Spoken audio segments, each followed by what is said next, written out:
Menjadi prajurit TNI bukan hanya sekedar cita-cita semata, tapi suatu kebanggaan yang luar biasa karena bisa menjaga negara kita tercinta ini, serta pastinya bisa membahagiakan orang tua kita. Tak jarang peminat untuk menjadi TNI juga banyak saat ini, jadi kalian harus bersaing bersama ribuan orang. Dan tak jarang juga saat seleksi banyak yang tidak lolos karena persiapannya kurang matang. Lalu apa yang perlu kalian persiapkan sebelum mendaftar TNI? Berikut hal yang perlu kalian persiapkan sebelum mendaftar menjadi prajurit TNI. Berikut ulasannya, kita simak. Nomor 1, kesehatan. Banyak peserta yang gagal karena masalah kesehatan. Perlu diketahui bahwa syarat masuk Akademi TNI Bintara maupun Tamtama TNI adalah sehat jasmani dan rohani. Untuk masalah ini, rekrutmen TNI sangat ketat mengaturnya. Bahkan syarat gigi masuk TNI juga tidak boleh bolong atau bermasalah lainnya. Selain gigi, tes kesehatan TNI meliputi diantaranya tinggi dan berat badan, THT, buta warna, tekanan darah, tensi, varises, letter X ataupun letter O, varikokel, penyakit kulit, ambeien, tes urin, tes darah, röntgen, rekam jantung, kesehatan jiwa, postur, kaki bebek, dan lain-lain. Nah, nanti juga masih ada lagi periksa kesehatan yang kedua. Jadi Mimin saranin sebelum kalian mendaftar, ada baiknya kalian melakukan medical check up agar tahu penyakit kalian dan bisa cepat diatasi. Nomor 2, latihan fisik masuk TNI. Bukan menjadi hal yang mengherankan lagi bahwa seorang prajurit TNI haruslah memiliki fisik yang sehat dan kuat. Oleh karena itu, untuk dapat tergabung dan masuk dalam keanggotaan TNI, ada baiknya apabila kalian sering melakukan latihan fisik sebagai salah satu persiapan masuk TNI AD, AL maupun AU. Di YouTube sendiri juga banyak video latihan fisik TNI yang bisa teman-teman pelajari sebagai panduan cara latihan fisik di rumah. Perlu kalian ketahui bahwa cara pembinaan fisik untuk masuk TNI sangatlah direkomendasikan dan pastinya akan membantu Anda ketika menghadapi tes fisik, karena Tentara Nasional Indonesia juga masuk dalam salah satu negara dengan fisik tentara terkuat di dunia. Pasti teman-teman dapat membayangkan bagaimana tes yang akan teman-teman hadapi nanti. Nomor 3, psikotes.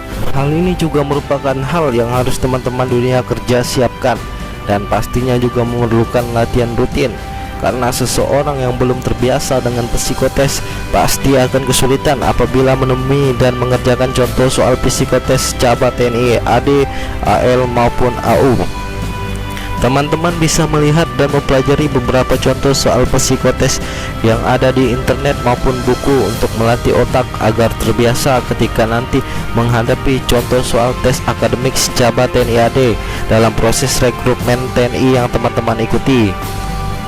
Tujuan diadakannya ujian psikotes sendiri adalah untuk mengukur kesiapan mental peserta ketika menjadi seorang TNI. Oleh karena itu, soal-soal psikotes TNI biasanya juga berhubungan dengan dunia militer. Nomor 4, persyaratan administrasi. Meskipun persyaratan administrasi merupakan syarat yang pertama harus dilengkapi, namun kenyataannya masih banyak peserta seleksi yang kurang lengkap dalam membawa syarat berkas pendaftaran TNI.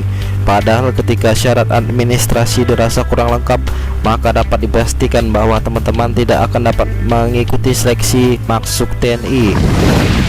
Nomor 5, akademik. Pada tahapan akademik, peserta akan diuji secara tertulis dan lisan mengenai pengetahuan umum, matematika, bahasa Inggris, fisika, ekonomi, biologi, seperti materi yang dipelajari ketika sekolah menengah pertama maupun sekolah menengah atas. Hal ini bertujuan agar Indonesia memiliki prajurit keamanan negara yang bukan cuma kuat dalam fisik, namun juga dalam pengetahuan dan intelektual. Nomor 6, pantohir. Kebanyakan peserta seleksi Tentara Nasional Republik Indonesia atau yang disingkat dengan TNI sering mengalami kegagalan pada tahapan ini, yaitu pantohir, panitia penentuan akhir. Proses tahapan pantohir terdiri dari 2 tahap, yaitu pantohirda, panitia penentuan akhir daerah, dan juga pantohirsat, panitia penentuan akhir pusat.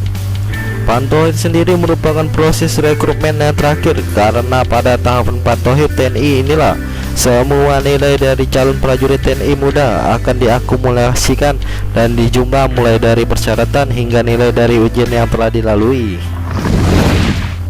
Nomor 7, mental. Untuk kalian yang serius dan bersungguh-sungguh dalam mengikuti tes masuk TNI, maka harus menyiapkan mental yang sangat kuat, baik ketika gagal maupun diterima. Pasti kalian semua bertanya-tanya, kenapa setelah diterima masih harus menyiapkan mental?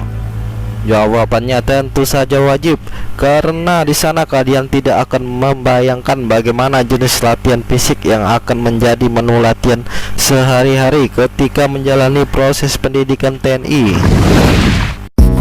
Demikianlah beberapa hal yang perlu kalian persiapkan untuk menjadi prajurit TNI. Perlu kalian ingat bahwa yang menentukan lulus atau tidak adalah diri kalian sendiri. Jadi bersungguh-sungguhlah dan jangan lupa berdoa, semoga kalian sukses.